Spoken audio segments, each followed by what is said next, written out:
One of the things that's often said about today's day and age is that there is a meaning crisis, that people suffer from a sense of purposelessness or meaninglessness. We have to ask ourselves this question of, why does all of this exist? And the only being capable of doing that, really, in the best manner maybe even possible, are human beings. The closer you come in knowing your Creator, the more beautiful your actions become, the more purposeful your actions become. Either we drown in this world of multiplicity, or we try to find our way back to unity.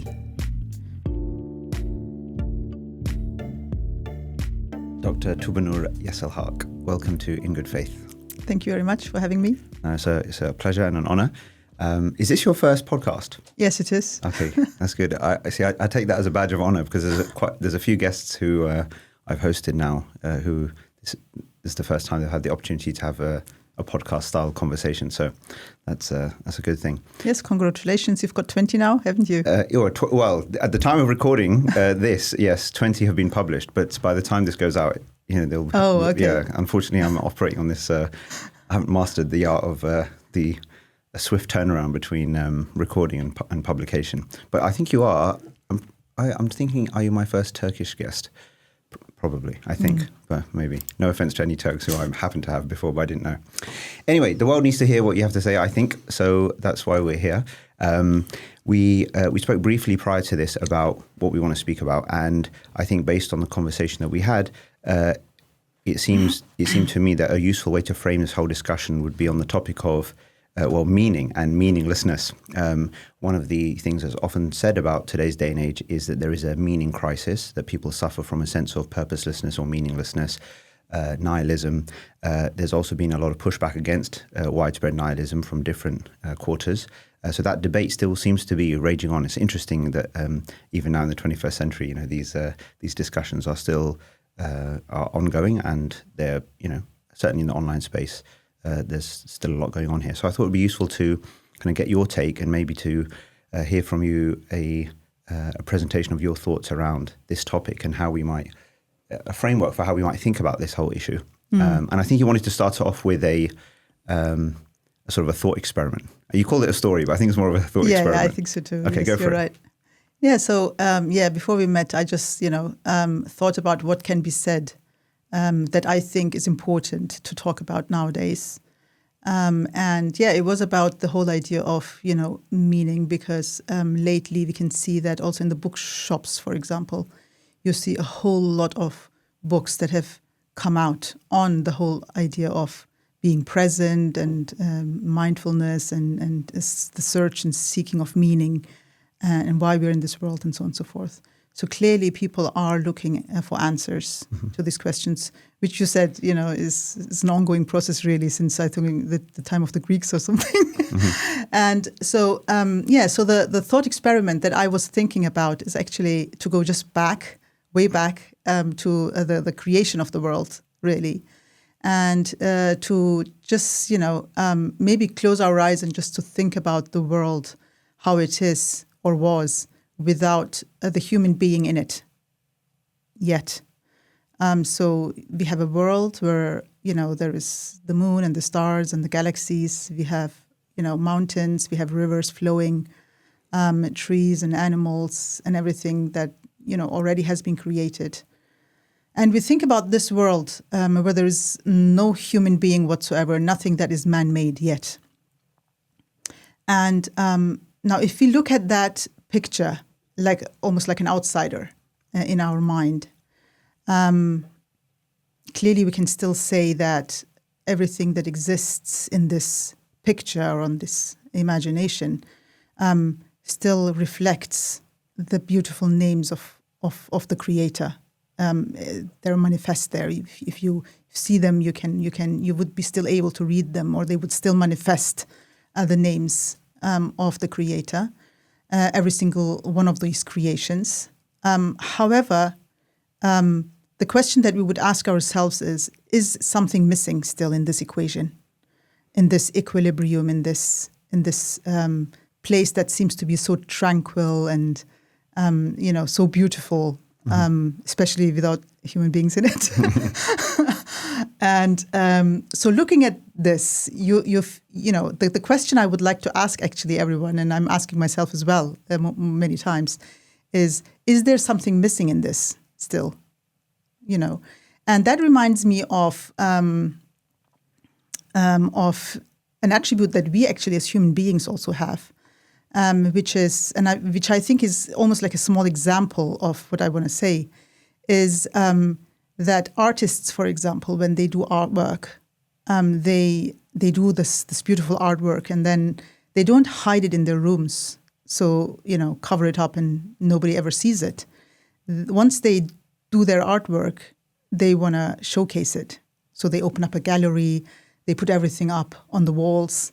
And again, they don't stop there. They don't just open up a gallery, put everything on the walls, and then they stop there. No, they invite guests who then will come and they will look at that artwork and they will look at the details and the beauty and the message and the meaning, and maybe even also think about what the artist's purpose was in doing that artwork, and what he intended in doing this, and what kind of artist this might be. And maybe it might also say a little bit about the character of that artist, So, and the artist actually wants that.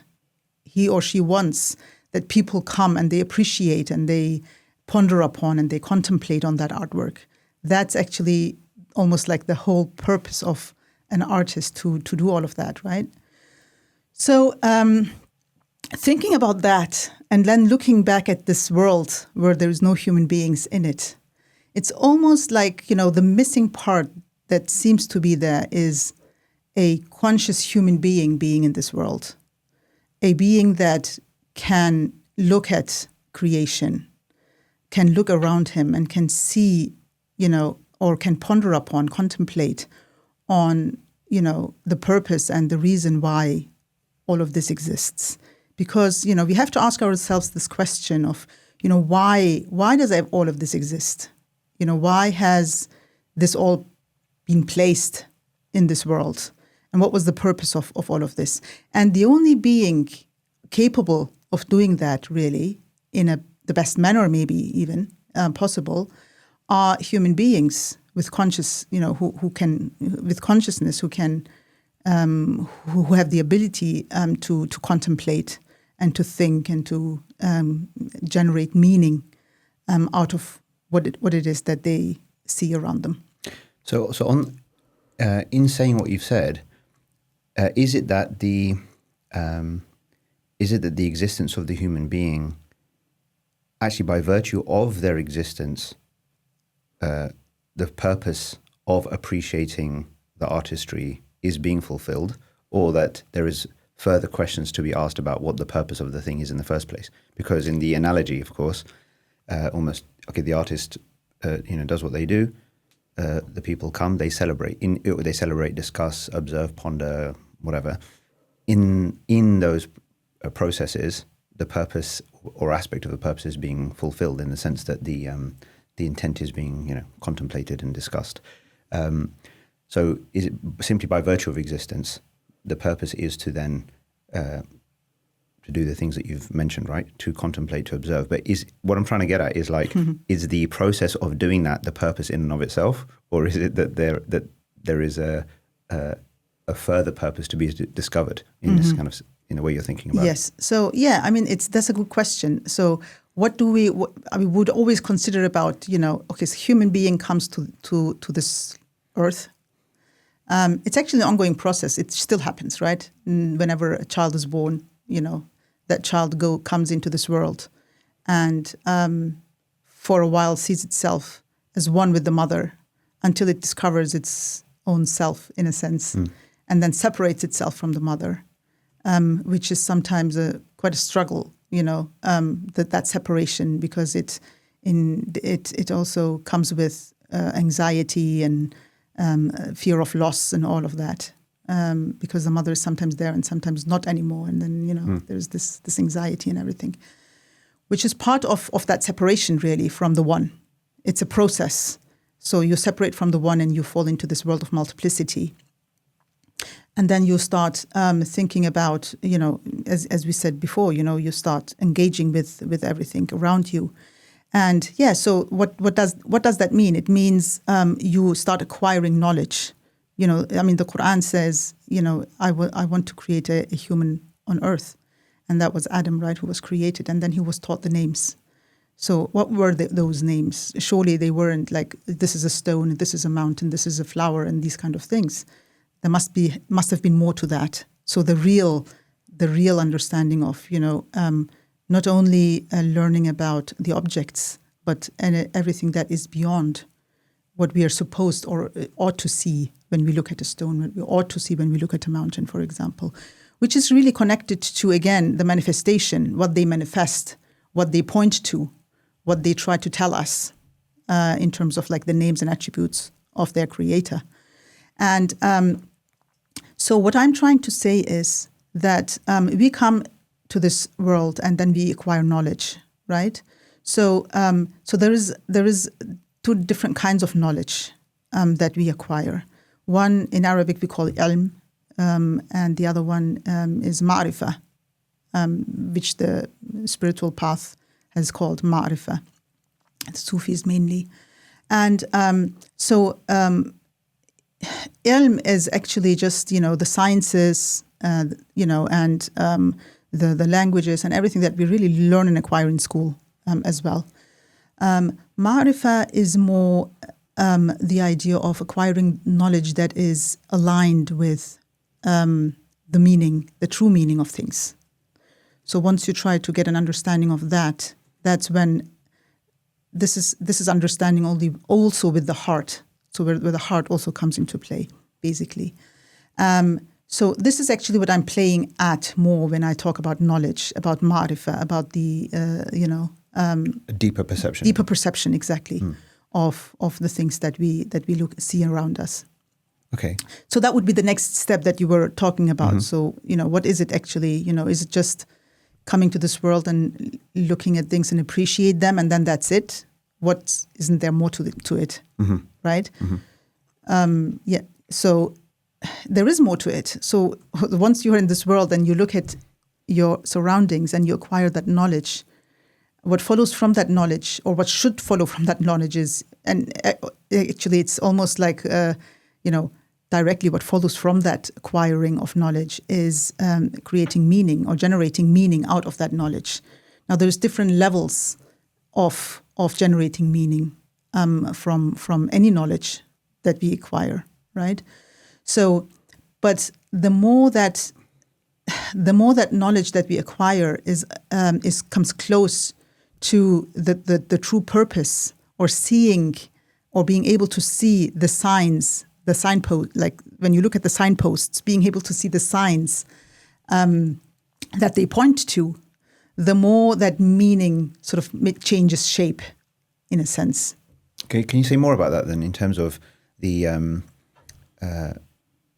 it's often said, okay, human beings are meaning-seeking creatures.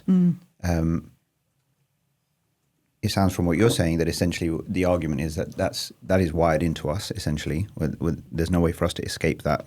And that there is an important jump to be made from the outward perception, observation, understanding, and a more inward one, which then relates to meaning. And you said there are different levels of how that works. So can you just maybe elaborate on that a little bit? Yeah. So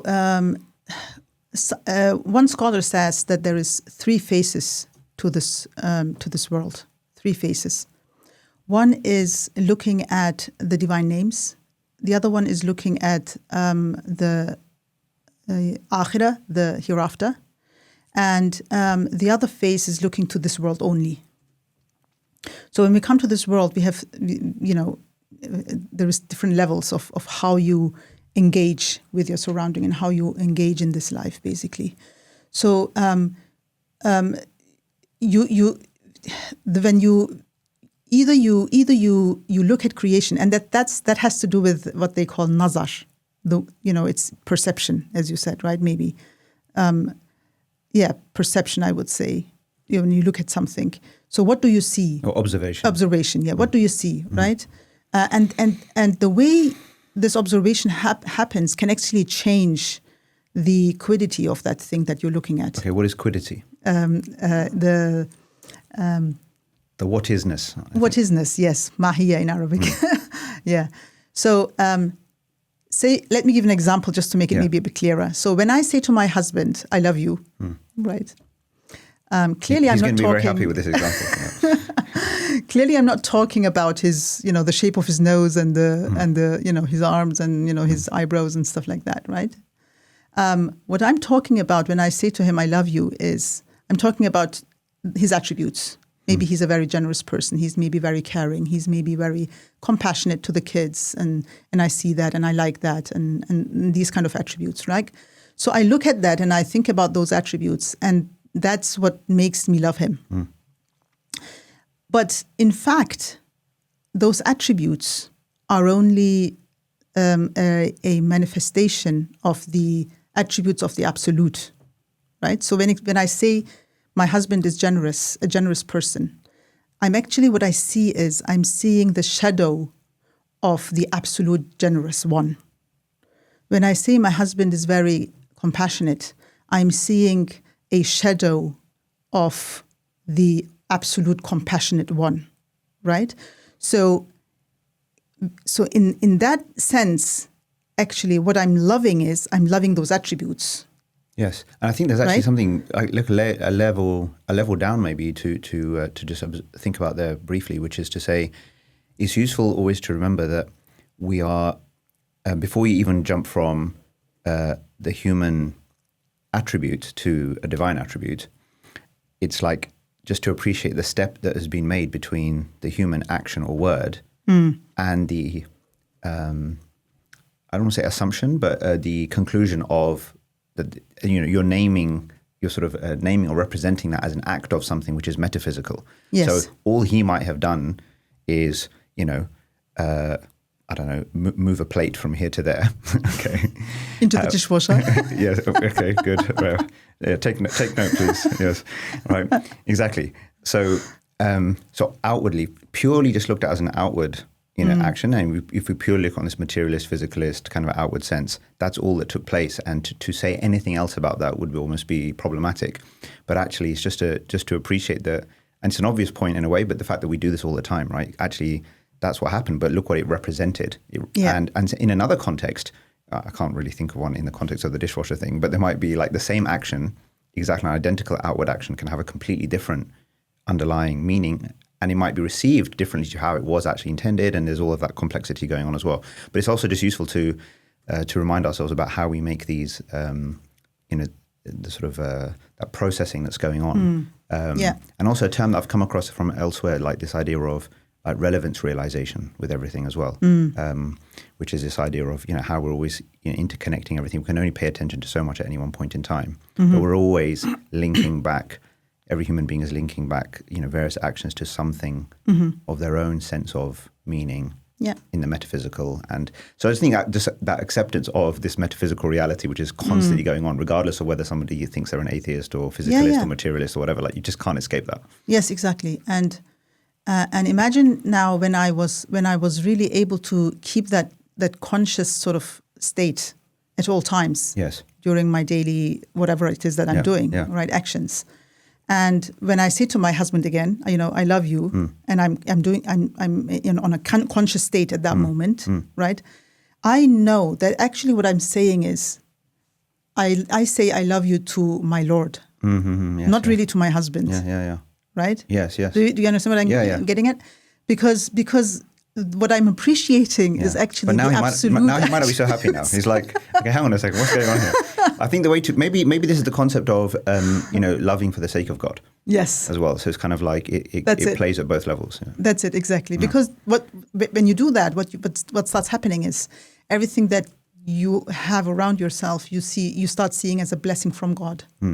Because he is not the absolute source of compassion. Exactly. Your husband is an absolute source of compassion in that sense. And then there must be, that's coming from somewhere. Where's that coming from? Exactly. Yeah. Exactly. So when you look around yourself, then everything is almost like a sign. Everything turns into an ayah, a sign, right? Can you say more about say more about this concept of ayat, because I think it's really important. Yeah, because it's mentioned so much in the Quran, isn't it? Like it talks all the time about, look around yourself and the heavens and the earth and the alternation of the day and night. There is signs for you in all of those, for you to contemplate on them, really. And there is the Quran is full of these kind of surahs, where it talks about the ayah and it links it with the heavens and the earth. It links it with almost like the fig tree and the bee, and it makes references so much to all sorts of creation, and it always asks you, don't you contemplate, don't you ponder, don't you think about these things? And looking at all of these verses in the Quran and how that word ayat in plural is used is actually very much in relation to our surroundings. Yes. And this is what actually we want to call the book of the universe. And I'm going to give you maybe another example just to make it a bit, understandable better in a better way. Think about a school setting where a teacher comes into the school and he opens a big dusty book in front of him, and a very thick one, and he brings all the kids around him, and he has a like a binocular. What is it called? Like a like the magnifying glass. Yes, a magnifying glass in his hand, and he's looking through the pages, and then he spots a little bookworm in that book, right? And the kids see the worm, and then the teacher starts asking questions to those kids, and he says, "Oh, there's a bookworm, So what do you think? What do you think about this bookworm in this old dusty book? Most probably that bookworm was born in this book, right? And this bookworm is just going through this book, walking through whatever through this book, And so he asks questions. He says, "Do you think this worm knows the alphabet? Do you think this worm knows about the words in this book, or can read the sentences? Do you think the worm knows about what this chapter that he's in right now is talking about, or what this book is all about, actually, that he's in?" And then the last question is, do you think that worm knows about the author of this book that he's in, right? So, and this is kind of like the example that, almost like we are like a bookworm, living in this world. And this whole universe is like a big book. It's the book of the universe. And it's actually, according to some scholars, one of the three main indicators of the creator. So they say the first one is the Quran, the second one is prophets. Not only the Quran, actually, scripture in general. The second one is the prophets. And the third one is the book of the universe, which is full of ayats, full of signs, right? And the question now is, are we illiterate in reading this book of the universe or not? And if we think we are illiterate, then we have to make sure that we become literate in reading this book of the universe.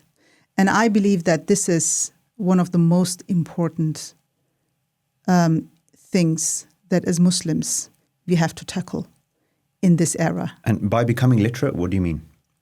In reading the book of the universe, what does that mean? That means exactly what we've just been talking about earlier, which is when we look at our surroundings, that we actually see. So, you can look and then you can see, and there is a difference, right? So if we are able to, and I think this also changes the whole perspective and perception of how we approach the sciences, for example, biology, chemistry, physics, everything that we are taught in school, for example, right? Nothing becomes purposeless. We stop asking ourselves the question, why am I even supposed to learn all of this? Why does it make sense? Where am I going to use all of this anywhere in my life later on? Like, this is so boring, No, it's not. Once you look at it from a different perspective, with a different lens, it becomes so interesting because it is a direct connection something that connects you with your creator once you go into this and you start reading, the signs of your creator. Yeah, so it's basically going back to the gallery example. It's like being in that gallery and actually looking around with interest. Exactly. Yeah. Exactly. Okay. You sort of referenced you sort of gave an example there in terms of, obliquely to like the response of children to typically to like studies and school studies and what have you. Just on that point quickly, like how do you, what advice might you have, say, for parents who've got children, especially maybe in the kind of secondary school where these kind of complaints tend to start kind of emerging? What advice would you have in terms of how they can, facilitate this kind of sense within their kids, basically, as they're going through their studies? Because obviously most of them are not getting that kind of, they're not being invited to look at things from that perspective, obviously, within their schooling. Mm-hmm. Well, again, a scholar has said, in my 30 years of my education, in the 30 years of my education and 40 years of my lifetime, he says, I've learned 4 words. Okay.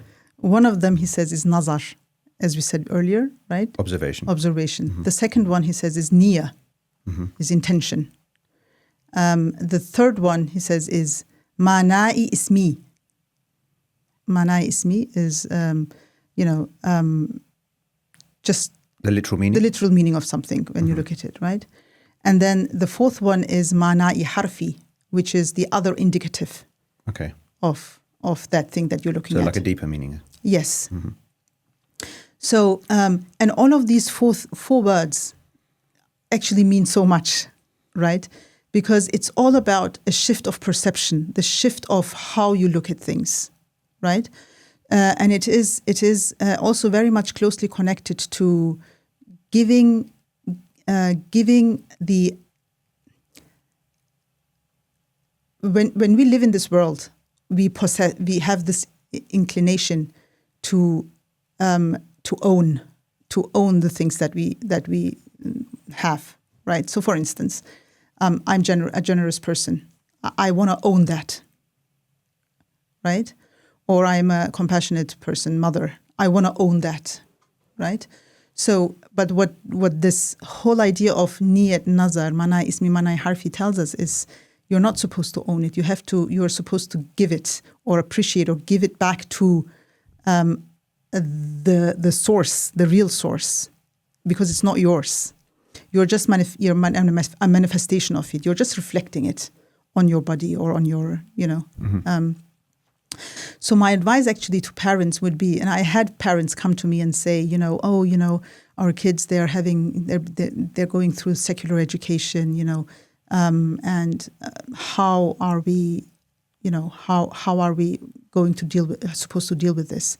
And actually what I say to them is, especially, what I've seen, especially when I saw that a lot when my kids were going to primary school as well, is, they were going outside, they were holding bugs on their hands, they were, looking at leaves closer and all of that. So in fact, the education system in the UK does a really good job in raising awareness of the environment and of, bringing kids outside and showing them about, the creation and everything.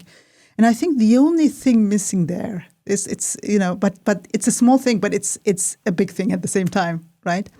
Is that connection with the creator, basically. And what I'm saying to those parents and the mothers is, the kid actually already is learning to, partially to read that book of the universe. Because it's being taught to see, not only to look, but to see closer, to come closer and to ponder and to contemplate. So that is already being taught actually to the kids. The only thing that they also need to understand is just the attributes and names bit, basically. So if you are able to concentrate on that bit, and not only to memorize the names of the Creator, obviously, but to go into each one of them, dive into each one of them, and try to understand what the different aspects of the names entail and how they manifest on creation. And when they manifest on that creation, how it changes that creation. It's in and of itself, right? So once we understand that sort of, that link, that connection, that's what changes everything, I think, in in a way. I don't know if that makes sense. Yeah, no, I can give an example if you like. Yeah, but, please. So let's consider, for example, something that we actually on a regular basis say as Muslims, which is Bismillahir Rahmanir Rahim, right? So we say, in the name of God, the most merciful, the most compassionate. And Rahman and Rahim, merciful and compassionate, are two names of the Creator that are very similar, actually, mercy and compassion. How do you distinguish those two from each other? How do you see them as, why are there two words that are so similar to each other? It's actually the same also with Ahad and Wahid, for example. They both mean unity, but, there's a difference between them. So if you look at Rahman and Rahim, for example, and I teach that, I've taught that my kids and they were amazed about that actually. So I thought I'd bring that up as an example. So is for example, imagine you've got an apple, I give you an apple and you bite into it. So the moment you bite into an apple, it means that that apple has been created specifically for you. The moment you bite into it, right? But now if you trace back that apple, let's trace it back together. So you did bite into that apple. Now you think about that apple and you say, okay, where did I get that apple from? I got it from the kitchen. Where was it? So how many people are we in the household, in this house? Say we are 5 people. Nobody touched that apple in the kitchen for say 2-3 days. Where did we get it from? From this supermarket, right? So how long was it in that supermarket? For so and so many days. Nobody took that apple. It was there for so and so many days, right? So where was that apple before that? It was somewhere in an oak yard in Germany. It's a German apple, right? So it was there on a tree, and nobody touched that apple. It was there for a while. So and where was it before that? It was a seed under the soil, right? So what do you need for that apple to grow and become an apple tree? You need soil, you need water, you need the solar system, right? You need the alternation of day and night. You need the seasons. You need all of that, right? So if you think about it, so where you end up is, for an apple to be created, the universe needed to be created. Mm-hmm. Okay? So your Creator knows you. He knows that you love apples. So he creates the universe, and then he creates an apple specifically for you. And then with his name Hafiz, he protects that apple from everyone else and everything else until it reaches you. And then you eat it. So that apple has been created specifically for you. And everything in the universe is linked with each other like a chain of events for this to happen, for this very moment to happen and to actualize, right? So this is a very good example of Rahim. It's shafqat hususi. It's a particular compassion of the Creator that He has for you, and that's how He feeds you. Now you think about this and you think, I'm very special. I'm very special because God creates the universe and He preserves this apple specifically for me, and so on and so forth. So in order to protect you from arrogance, the name Rahman comes into play. And Rahman says, I'm doing that also for this person and that person and this person. I'm also doing it for this lion and this elephant and this ant. And everything that I've created, I am purposefully, nurturing. Mm-hmm. Whatever that creation needs, I will give it to him at the necessary time, right? And that's Rahman. So it makes you aware that you're not the only one in this world, that there is also others that are also being nurtured and also receiving Rahim in their own terms and in their own ways. Yes. Yeah, understood. So when you look at this, now this is nazar, right? This is a way of looking at something. Now you can either look at the world and you can say it's the survival of the fittest and everything is fighting each other and everything is against each other and everything is just, it's a big jidal, it's a big, war and fight and everything. Or you can look at it from the perspective of, and this is the shift of perspective, what I'm talking about, the shift of perspective. Or you look at it from the perspective that you say everything is actually supporting and helping each other. All creation is constantly, in support and help of each other. Interdependent. Yeah. So far, what we've spoken about, it definitely helps a person to get a sense of, okay, actually, everything that I'm interacting with, seeing, observing, just all the linkages, basically, that help someone think about the fact that, taking everything back to source on an outward as well as a deeper kind of inward level. Maybe just one last question here before we move on to the next thing I want to ask about. But, a person may hear what you're saying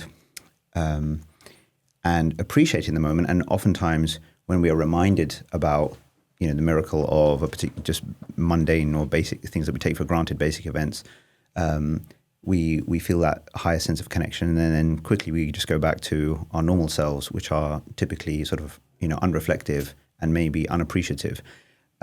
What do you understand to be the core practices or the core ways in which someone can actually significantly shift their level of inner perception to a permanently kind of higher level over time, or increasing levels over time, rather than it being the case that we just go through life generally unreflectively, and then maybe when in particular moments, perhaps because of our own observation or a reminder here or there, it kind of peaks, but then it falls back down. How do we actually lift the whole kind of, what do you call it?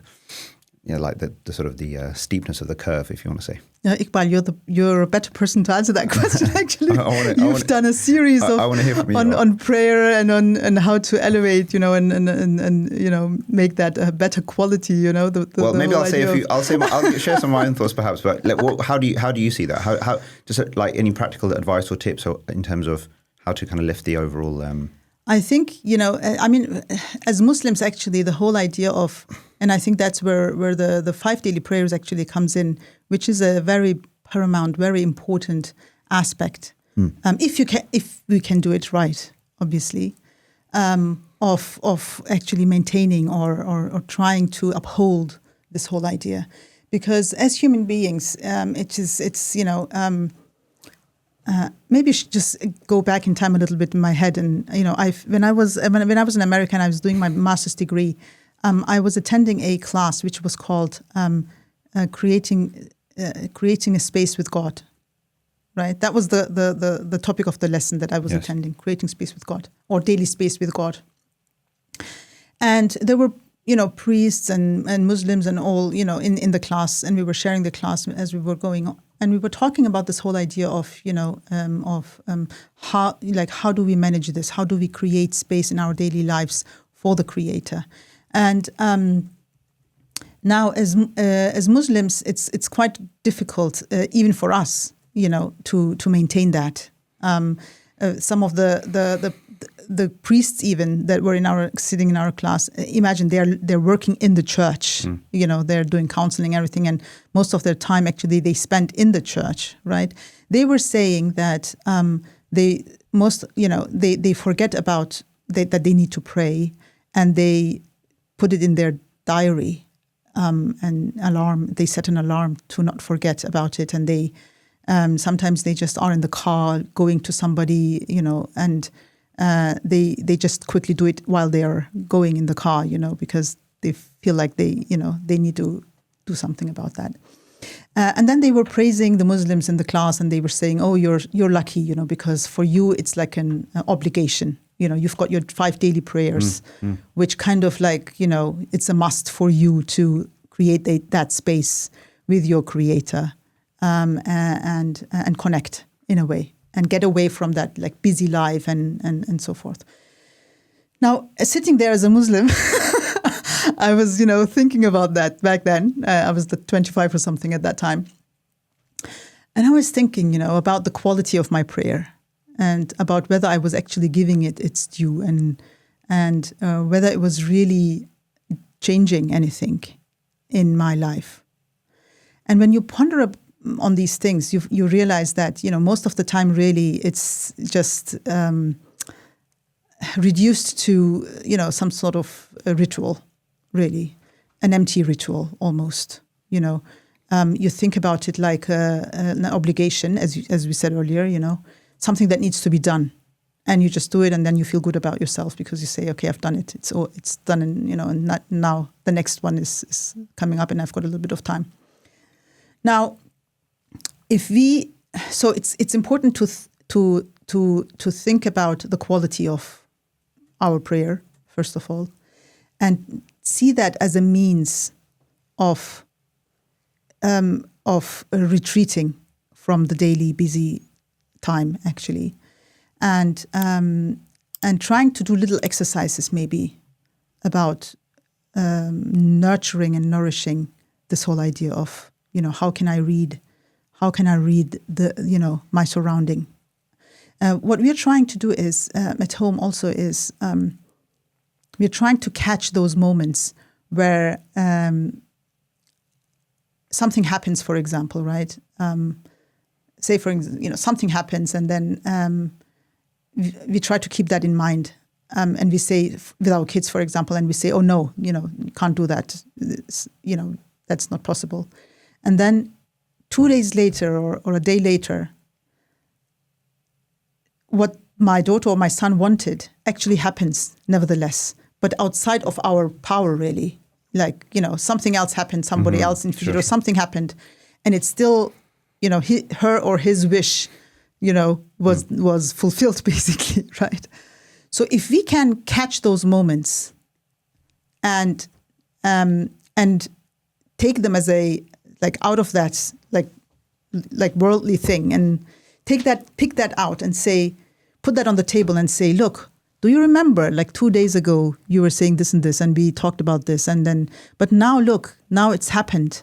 Don't you think that there is, you know, a greater purpose in this, or somebody else is in, like, some higher being is interfering here, or somebody's heard you and is now responding to this, you know, because it's completely outside of, we even forgot about it, you know. So if we can find those moments and just try to not just, you know, forget about them, but try to be alert, in a sense, about what's going on in our lives, and try to pick those out, you know. I think that's also sometimes, you know, working very well, absolutely, in terms of, you know, and just be, try to read a lot about these kind of things is also, I would say, very important. Constantly, you know, reading helps, actually, as a reminder. Yeah, well, reading is not something which people are doing a lot of nowadays. But yeah, I think the way that you framed it in terms of how the prayer came into this discussion, I think is a useful way to think about ways in which we can advocate for the importance of prayer on a more universal basis. Because actually, the thing is that when I think about these issues now and try to think about it, you know, not just for, you know, one community, but just on a wider basis, and if we're trying to make our contribution to help people think about how they can find a deeper sense of meaning and purpose, you know, within their lives and within existence, then the necessity of some sort of practice, you know, even if you generalize it. Sometimes I think about the fact that the Quranic command for prayer, linguistically translated, simply just means established connection, right? And just the idea of doing something which again, intuitively for most people, regardless of what their ism or ology is, right? That's something they can, you know, relate to and connects very closely with the with that sort of sometimes that general sense of purposelessness or meaninglessness or emptiness that people feel. So as a starting point, any kind of practice that I suppose takes a person into a more reflective or meditative space, definitely, in order to reconnect with, you know, source, capital S. I think is a really important aspect of how we understand the prayer ourselves, but also how we kind of advocate for its merits, basically. Definitely. I think as a Muslim community, we sometimes dismiss the whole idea of meditation because it's a term that is, you know, used most of the time, like, you know, in relation to different traditions. Yes, in relation to different traditions, and we see it away from our own tradition. But actually, it's not. It's in the heart of absolutely of our own tradition as well. It's just a word. It's just how it's interesting. It's like what you were saying earlier. It's like how even in this case, like you were talking about names and meaning, like labels evoke certain types of meaning or elicit a certain type of response. But it's actually only when you go a bit deeper into behind what is actually being referred to, then you can then appreciate or realize more whether there is a complementarity or whether there's a real difference or not. And I was just on that topic. I always remind myself that most believers recognize, or they believe as part of the historical process that led up to the revelation, that was preceded by a heck of a lot of meditation. Right? The Prophet, peace be upon him, apparently was, and we don't say, or we don't, that he was explicitly bowing or prostrating or praying in a particular way, maybe, but we don't know. We don't, typically it's said that he was meditating in a cave, right? But yeah, okay.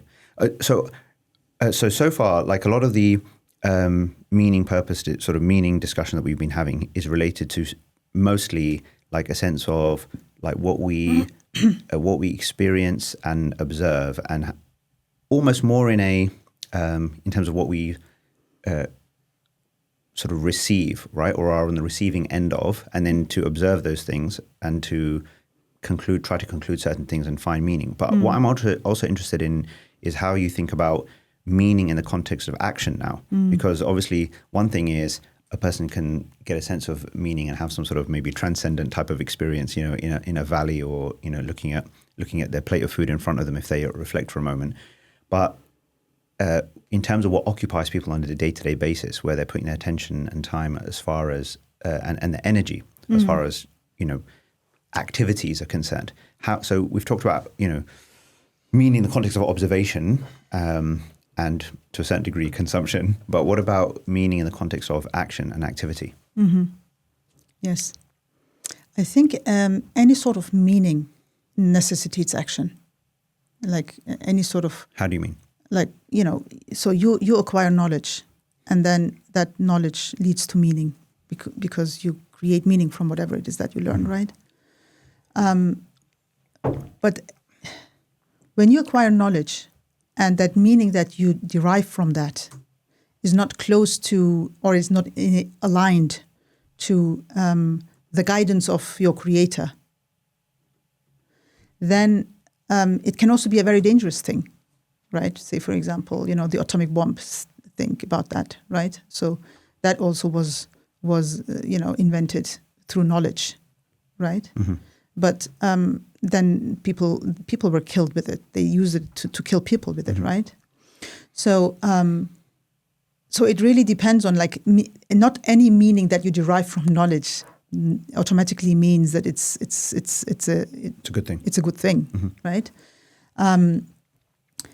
So in order for it to be a good thing, it needs to be aligned with the Creator and His most beautiful names. So I want to almost say that the closer you come in knowing your Creator, the more beautiful your actions become, the more purposeful your actions become. And that, I think, is also closely connected to one of the 4 words that we were talking earlier, which is near, your intention, right? So to always ask ourselves, what's the intention behind this knowledge that I'm acquiring? What do I want to do with it? Why am I learning this? What's the purpose? What's my intention? All the work that I'm doing? All the work that I'm doing. All the relationships I have? Or yes, whatever. Everything, So what's the intention? And if we can always renew our intention, and we can say to ourselves, whatever it is that I'm doing, I want to do that for the greater good of humanity. I want to do that for, to contribute in the best possible manner to this world that I'm living in as a responsible human being that has conscience, that has intellect, that can think, that can, ponder, that can, because being a human being with all of these attributes also brings responsibility with it, doesn't it? Mm-hmm. And that is, I think, very, very closely connected with the actions, with our actions. everything that we do comes with a certain amount of responsibility. And that is also, again, the whole idea of Khalifa, being a Khalifa on earth, being the vicegerent in this world. It doesn't place you necessarily above all other creation in the sense of I'm something better. It is not in that sense. It is about the responsibility in terms of taking care of things, making sure that everything is safe, making sure that doing that with compassion and with mercy. Because if you look at the names, the beautiful names of the Creator, you can see it almost like a mosaic, right? And imagine the central piece of that mosaic, which makes it whole. So if you didn't have that piece, that mosaic wouldn't look whole, right? So that central piece that you put in there is compassion and mercy, the Rahman and Rahim. It's in the center. Everything else, all the other names are around that mercy and that compassion as a name. Right. So if you're aware of that as human beings, as Khalifatul Ard, we have to, as vicegerents on earth, we have to have that same understanding that everything that we do, we should be doing out of compassion and out of mercy, taking that as an example, basically. Where does self-interest come into it then? Because obviously a lot of what people, a lot of stuff that I've worked on as well with people and thought of for myself over time is, the issue of work and labor and employment and these things actually being means of finding and expressing kind of ultimate kind of meaning as well. Because a lot of people I feel are stuck in ways, in career paths or jobs and what have you, where it ends up being purely material, essentially, right? And obviously that's reasonable, seems to me, to a degree. But is there a balance to be drawn there, or is it there's something a bit more?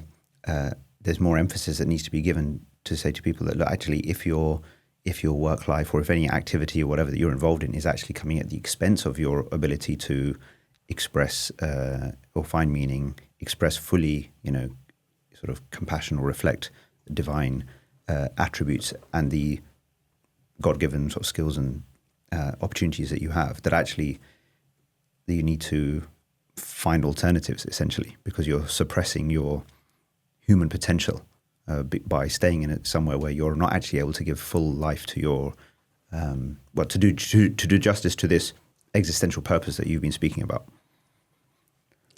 Well, are you though? I would ask back, maybe. Are you what? Are you not giving the fullest, when you're being in such an environment? I think that's the question that we need to ask ourselves. Mm-hmm. Because sometimes, if I get your question correctly, sometimes, or most of the time actually, we make that distinction in our minds of the ukhrawi and the dunyawi, right? Meaning? So yeah, meaning, you're right. I should stop with these throwing in Arabic words. So the worldly and the otherworldly, if you want to say so. And we make, for us, the otherworldly is something that is related or direct in relation with our, spiritual part, basically. And then the worldly is more, anything that's connected to the worldly. And sometimes we tend to dismiss the worldly. It's not worth paying attention. It's something that is low, in degree, and it's not really, worth aspiring to. And that's also partly what we've been told, actually, from a historic point of view, as Muslims, And then what we should aspire to is, the much, greater purposes and anything that's otherworldly and the hereafter and so on and so forth.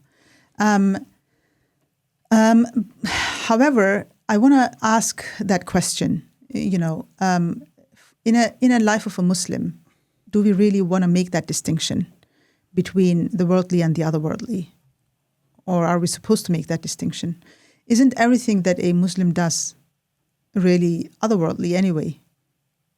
Ukhrawi, in a sense, right? So I'm going to give you an example. And this is, again, linked to niyyah, to intention, really. So say, for example, you see a person who's going for Jummah prayer, right? And you're observing that person.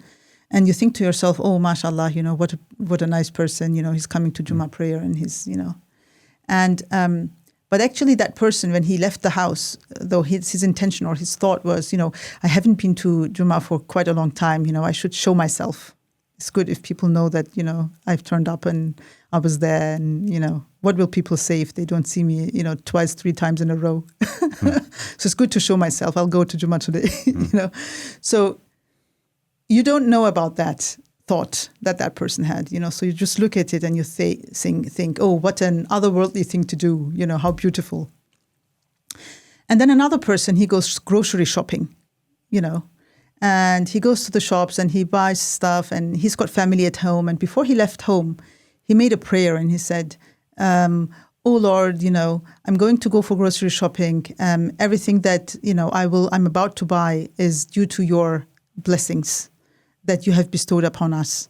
And I'm aware of that and I acknowledge that and I appreciate that. And now I'm going to go and I'm going to bring the sustenance to my family, and so on. So with that sort of niyyah, that intention, that person goes and does the grocery shopping, right? So now if you think about it, everything that second person has done was worship from the beginning to the end. It was worship in and of itself, right? And everything that the other person has done was maybe empty, had nothing to it. And what changed all those two behaviors, or the again quiddity, of that action, was the intention, right? So now, if we go into into the workspace, and coming back to your question, and the whole idea of this is a very competitive environment, this is all very materialistic, and this and that, and how am I going to cope with all of this? Again, I think it's all about, what do you personally do with this in that situation?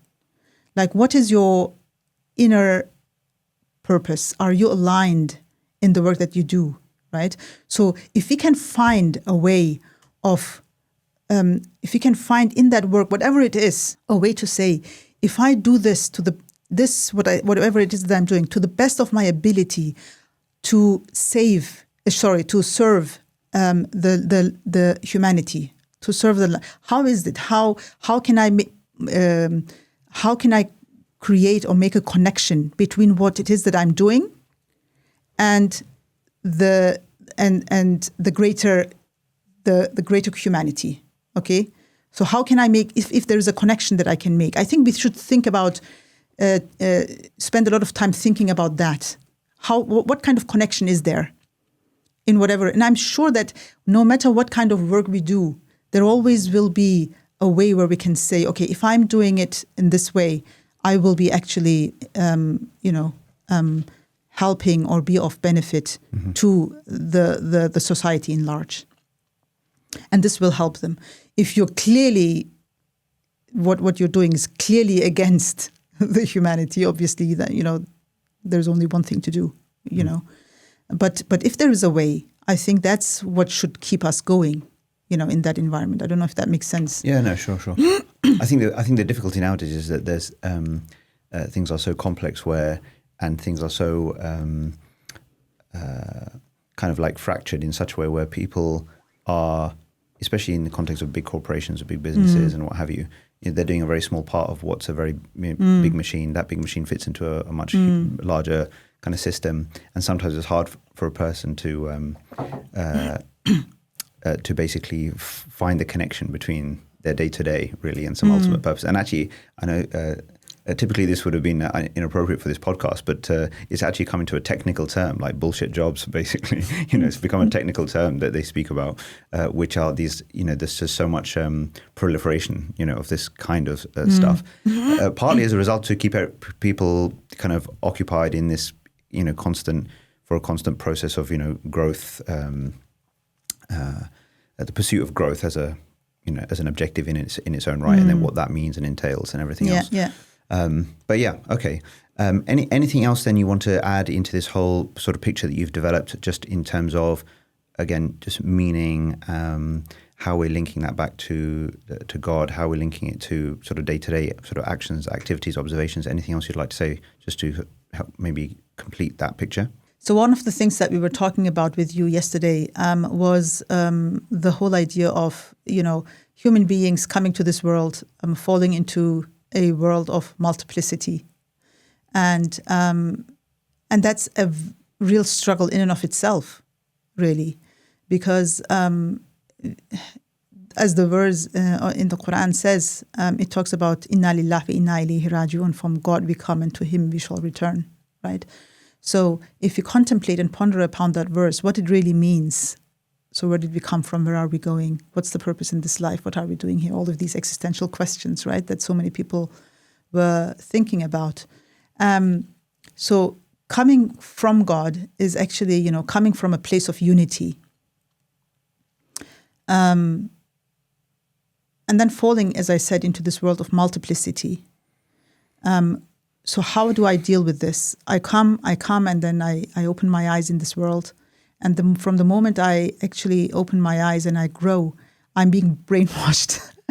I'm being brainwashed in a sense that I'm being taught, a lot of names of everything, all the objects, right? So I look at a tree and I'm taught, oh, this is a tree, and this is grass, and this is a dog, and this is this, and this is that. So I'm being taught names, and the moment I'm being taught names about the names of everything becomes objects. So that means the whole world becomes a world of fragmentation. Now, in my mind, the unity that I had turns into a big fragmented sort of mess. Yes, thank you for that word. So, and then there is two options for a human being, really, within that mess. As we grow, obviously, this is not something that happens from today and tomorrow. Obviously, this is a lifelong journey, right? What I'm talking about. But as we think about these things, and I think we should think about these things, there should be a difference between a human being coming to this world and leaving this world. There should be a difference. So, and I think that's the purpose of our creation anyway. So when we come to this world and we realize this mess, or that what kind of mess we are in actually. So there's two things as a response. Either we drown in this world of multiplicity, or we try to find our way back to unity. And I think this is what we talk about when we say Inna lillahi wa inna ilayhi raji'un. To Him we shall return. And I think that should start not after we die. It should start here, right here and now in this world. We have to prepare ourselves, I think, to unite with our Lord before we die. Yeah, the idea of dying before you die. Yes, because this is also in accordance with the hadith of the Prophet ﷺ, isn't it? He says, we are all asleep and we shall wake when we die. Mm-hmm. But the purpose, I think, of us living in this world, if the purpose is ma'rifah, is the knowledge of, acquiring the knowledge of God, that in a sense is, the aspiration should be, how can I find my way back to my Creator? Yeah. That should be the whole purpose, of why we're in this world. And this should be what we should aspire for. It's not about, finding happiness. It's not about, following, happiness and try to find happiness. Because if we do that, we will never find happiness. Because that's not the reason why we came to this world. But wouldn't you say happiness or peace? That's a side effect. Is a byproduct, yeah. It's a side effect. Yeah, exactly. So within what you said, I think the idea of,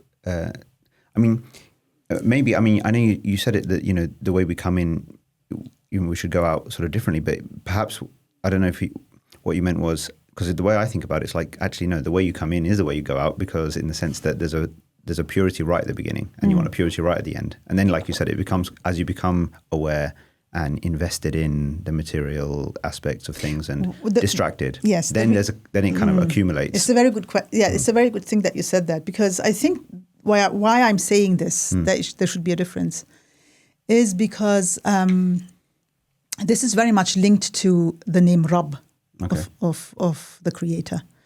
Rabb means educator, right? The one who educates. Now, but the way God educates is different from the teachers in school, for example. So we go to school and we are taught by the teachers, and what we learn from them is external information that is being given, right? So that's the kind of learning process. But the way how God educates us is from inside out. Inside out. What does that mean? It means that we have, I don't know, thousands maybe of faculties that we are born with. We call it latifa, right? Faculties, I think I would say. Yeah, okay. Yeah. That we are born with. And most of them we don't know yet. We haven't been introduced to them. We don't even know they exist maybe, right? But they are in us, in our innate nature. Well, by faculties, do you mean more like sensibilities, or do you mean more like potentialities? Yeah. Okay, yeah, fine. Potentialities. Because normally faculties we think of like obviously hearing, seeing. Yeah. But no, potentialities, capabilities, things that we are able to do.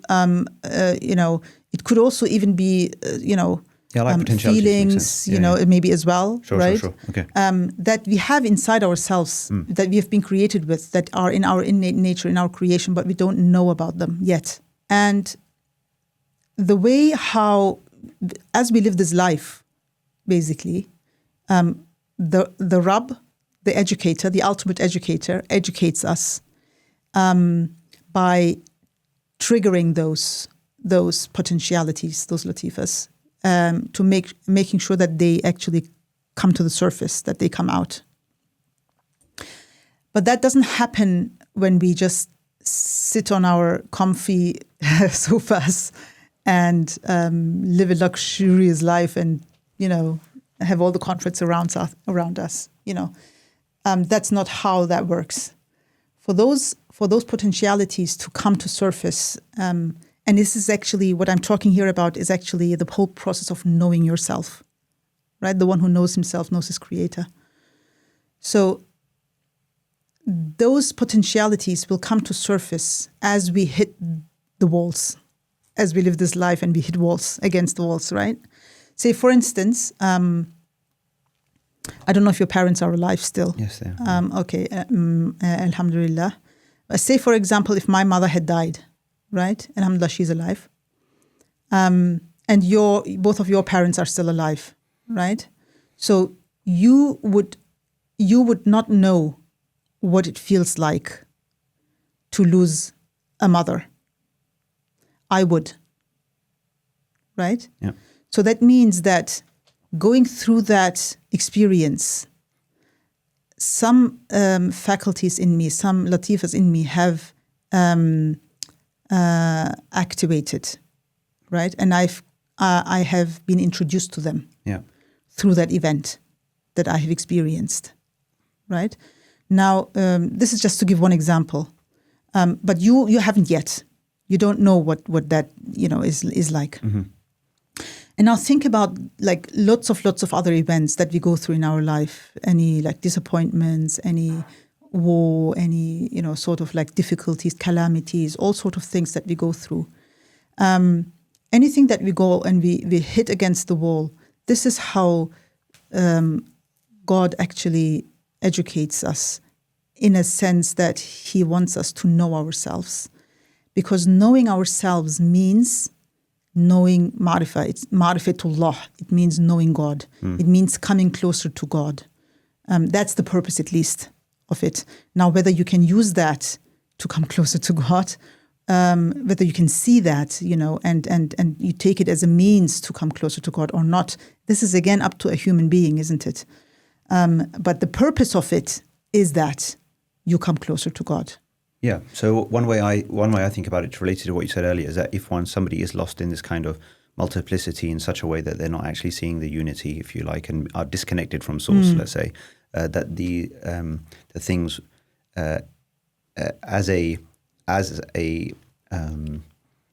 manifestation of that compassion that you mentioned about, then something may come along then that might shake a person's world or impact them in different ways in such a way as to help them discover, or sort of perhaps go deeper into to find that unity again. Yeah. So what I meant actually is by you come to this world and when you leave it, you should be different in a sense. Right. Is exactly that. So you live this life and you unfold those potentialities. Yeah. So more refined, essentially, cultivated. Yes. So you should leave this world as a person that, to a certain extent knows himself. Yes. Or has come to know himself, at least, right?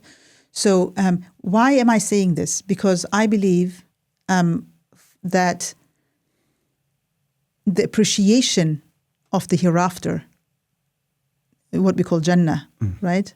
Paradise, actually is dependent on, let's say, on the unlocking of those potentialities in this world. They're connected. Okay. Say more about that. So if you have lived a life in this world where you haven't cared about anything and you've just followed your desires and you've just engaged with the worldly toys, that, are in front of you, like the Quran says. And you've never gone through any hardship, any difficulty, anything that would activate your attention, right? That has made you ponder, that has made you contemplate, that has made you think on a deeper level. And that all is connected with unfolding your potentialities and unfolding your capabilities. Even if you were to go to paradise, I feel like, I don't know, Allahu Alam, but I feel like how do you say, like the one is basically like you've suppressed or constrained your potential, which might mean that you are sort of not up in the higher levels. I don't want to say the benefit, but the awareness that you will have being in that other world, in a sense, will be almost different. A level of consciousness, almost. Yeah, almost. Maybe it's, you could say it that way. The level of consciousness, maybe will be different. Depending on how much you have been able to unlock. Yeah, because it relates to the extent to which you have fully appreciated God Himself, right? Yes. Yeah. No, I understand that. Yeah, I get it's I understand that you feel kind of mystical sounding, but I definitely have come to see things more in that way than, I don't know, the typical way, which obviously has its place and has its importance, of just simply this mechanical weighing of deeds in a sort of outward way and what have you. And whilst that has its place, I think what we forget is actually the weight of something, or the weight of a deed depends very much on the things that you have been speaking about, which is not just the outward deed, but what was actually behind that deed in the first place, which then links us back to all this stuff. To conclude then, you are working at the International Foundation of Muslim Theology, and I suppose this is a relatively recently set up and a space where a lot of then the kind of ideas we've been talking about and a lot more is trying to be, it's a vehicle for all of that, basically. So maybe tell us more about how it came about, who's involved, what's going on, what's happened, and the future. Yes. So earlier we said that we talked about this whole idea of like searching for meaning and as we live this life, and we've been talking about the ayats and the signs and trying to read the book of the universe. And the IFMT was established, and I'm one of the founding members, in 2018. And the whole idea of the International Foundation for Muslim Theology was to bring God talk back into the lives and centers of Muslim lives and living. And we've touched upon all of these issues. As Muslims, we live lives, and whenever there's a conversation about God and about belief and faith, we always look at the atheists and those who don't believe, and we try to find solutions to how we can, help them, guide them, and things like that. But we rarely look at ourselves and our own state and the state that we are ourselves are in, really. So the IFMT was established to bring God talk back into the center of Muslim lives and living. And what we mean by that is that that flow of knowledge, that river that flows from the past to the present, seems to have been I don't want to say cut off somewhere, but has been there has been put lots of obstacles on that stream, and there is only like a tiny little stream flowing down now from in that. And that is very much concentrating on, it's been stripped away almost from the core understanding of what Islam is all about, and what belief in a creator is all about, and what that connection means. And it has been reduced almost to the jurisprudence and the crust, and and what we are trying to achieve is actually to sort of revive the idea of connectedness, the idea of reading the signs that are around us, and turning the Quran into a living dialogue rather than a stagnated monologue. I like that. And so when we read the Quran, we engage with the Creator there and then. So the Creator is talking to us through the verses, and finding ways of how we can talk back to the Creator, knowing and really believing that He is the all-hearer, and He actually hears us, right? So when we did a focus study with young people back before, at the time when we were establishing the IFMT, we asked a focus group of young people who were actually going to the mosque on a regular basis. We said to them, what kind of books would you like to see on the shelves in your mosque? And they said, we would like to see more books that talk about directly about God, about how we can connect to God. Because all we see books on, the how questions, but very rarely about why questions. In fact, also, like when you ask, even if you ask AI nowadays, or AI is a bit better now actually, but before that, when you would ask Google search, for example, any how questions, it would be directly answering you the questions. How do I pray? How do I fast? These are simple questions that are very quickly answered. But if you ask about, how can I establish a connection with my Creator, that becomes much more difficult as an answer, right? So, and this is, I think, where our young people need help with, need facilitation with. And this is where, IFMT comes into play. So in light of that, we have different projects that we're doing. One of the projects was a retranslation of one of the main works of Bediüzzaman Said Nursi, the Risale-i Nur collection. 4 main volumes have been translated now, and we are in the process of publishing them now, alhamdulillah.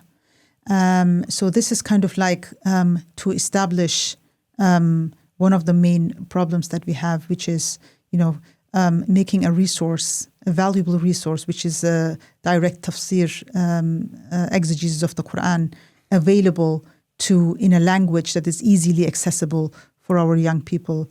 And we hope that we can revive also the idea of reading more in our young people, which has gone a little bit out the window now with social media. And the second project that we've also been doing is we've done a series of workshops specifically on reading the Book of the Universe. It was 4 workshops. 3 of them we did in England, and the 4th of them was a 1-week workshop that we did in Istanbul.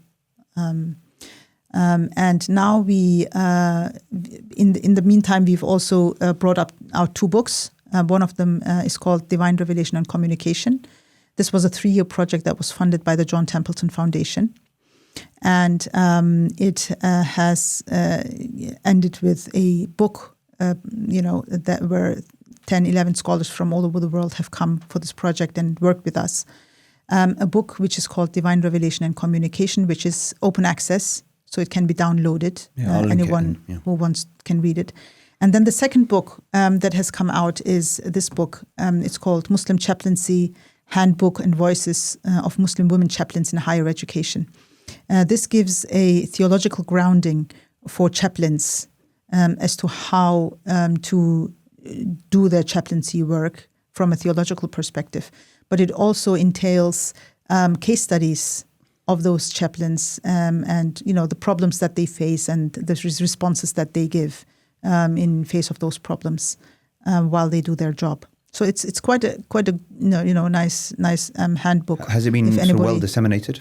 Yes, we have had a book launch at Durham University once it has come out, and anyone who's interested. Okay, yeah, I'll link it in as well. Yeah, can have a look. Yes, and so the next project that we're actually now anticipating is called Training the Teachers in Islamic Schools. So, and we want to use Birmingham as a pilot project. And what we anticipate in this is to work together with teachers who are teaching in Islamic schools. And how we have come about this is we've asked a few teachers, what is it that makes your school is an Islamic school? Why is it called Islamic school? Because the curriculum in many of them is still a secular curriculum, right? So, and then they said, we are praying 5 times a day, and we are teaching the Quran. And sometimes, if you've got a teacher available, they will do some tafsir to the kids, and that's why we call ourselves an Islamic school.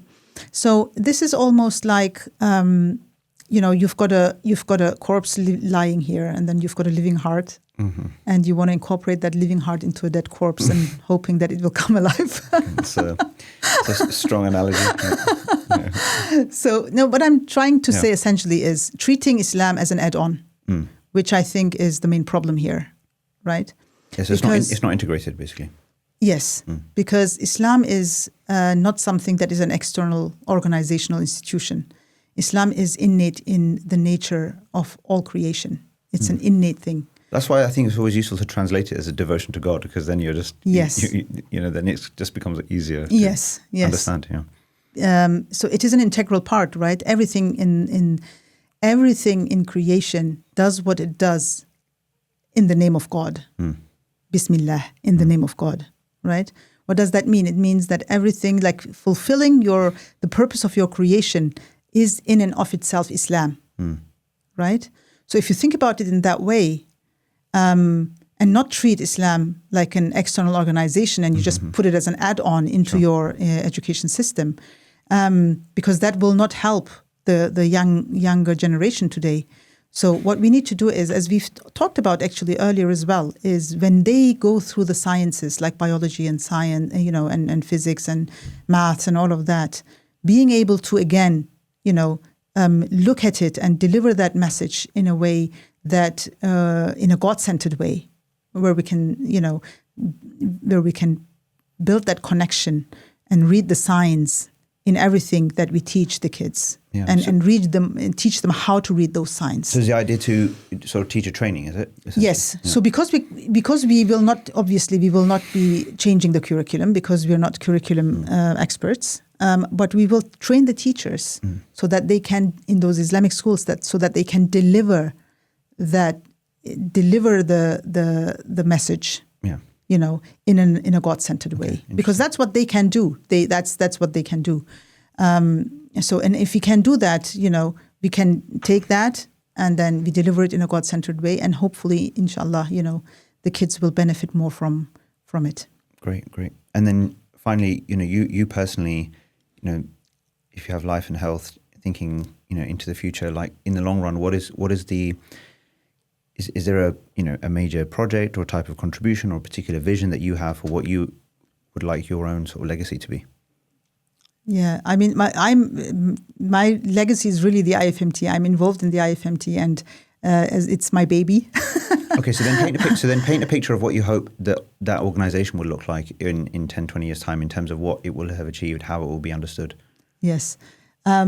as I said when we started this conversation, I think the very biggest, most important thing for our young people and for the Muslim community in large, actually, is to be able to make sense of the world that we live in, to generate a meaning of everything that is in our environment, and so we have to get away from rules and regulations only, and find a way living this life with more consciously. So so my hope is that inshallah, in a few years from now, we will, because I think once we achieve this, the way of how we deal with our environment as a Muslim community, as a Muslim world and large, will also change. It will shape the minds of people of how we look at, for example, people of other traditions, of how we look at our environment, of how we, consume things more consciously, for example, right? So not in a sense that we say, for example, everything has been created for me as a human being, so I will, I will do as I please. No, you're a responsible human being. You're placed on this earth, and you've got responsibilities, and you have to treat everything with respect, or your environment with respect.